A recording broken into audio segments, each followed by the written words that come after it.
Ukitafakari hayo, yamkini watu 52 hupatikana na virusi vya HIV kila siku. Idadi hiyo kwa jumla ikiwa ni watu 19,991 ambao huambukizwa HIV kila mwaka. Lakini kinachotia wasiwasi ni kwamba vijana kati ya umri wa miaka 15 na 25 ndio ambao wanachangia visa hivyo vipya vya maambukizi kwa wingi, jambo ambalo wataalamu wanaonya huenda likaathiri malengo ya kukabiliana na virusi hivyo vya HIV kikamilifu kabla ya mwaka 2030. Hata hivyo, Kenya inapania kupambana na visa hivyo kupitia mifumo tofauti ya kudhibiti maambukizi miongoni mwa jamii, mojawapo ikiwa ni matumizi ya dawa za kuimarisha kinga dhidi ya virusi vya HIV ya Lenacapavir. Kwenye taarifa ifuatayo, Gloria Milimo anaangazia umuhimu wa uzinduzi wa dawa hiyo nchini Kenya, ambayo itatolewa rasmi kuanzia Alhamisi wiki hii mjini Nairobi katika vituo vya afya na kituo cha afya cha Riruta.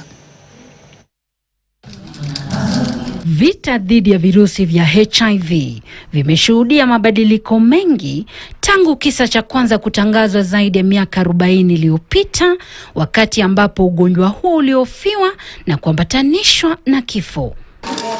Hata hivyo, hatua imeweza kupigwa sio tu kwa kuwepo kwa dawa za kupunguza makali ya HIV na hata kupunguza viwango vya virusi mwilini.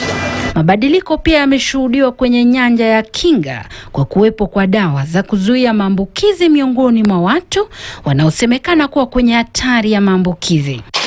Japokuwa Kenya imepiga hatua kwenye masuala ya tiba ya HIV, maelfu ya maambukizi bado yanaripotiwa kila mwaka, hali ambayo wataalamu wa afya wanashauri inahitaji kukabiliwa vilivyo. Hata hivyo, hatua zinaonekana kupigwa kupitia uzinduzi rasmi wa utoaji wa dawa ya Lenacapavir kwa umma inayotarajiwa kufanyika Ijumaa katika hospitali ya Riruta jijini Nairobi. Dawa hiyo inayodhibiti virusi vya HIV kusababisha ugonjwa mwilini imepigiwa upato kwa hatua kuu kwenye juhudi za kupambana na maambukizi mapya nchini. Wataalamu wanaonya kwamba sio kila mtu atapokea dawa hiyo. There are parameters for eligibility. One of them is HIV, must be HIV negative. That one you must take a test on the day the PrEP method is being initiated, so they will assess if there is exposure within the last 72 hours. If there is that exposure, then you don't get PrEP, you get PEP.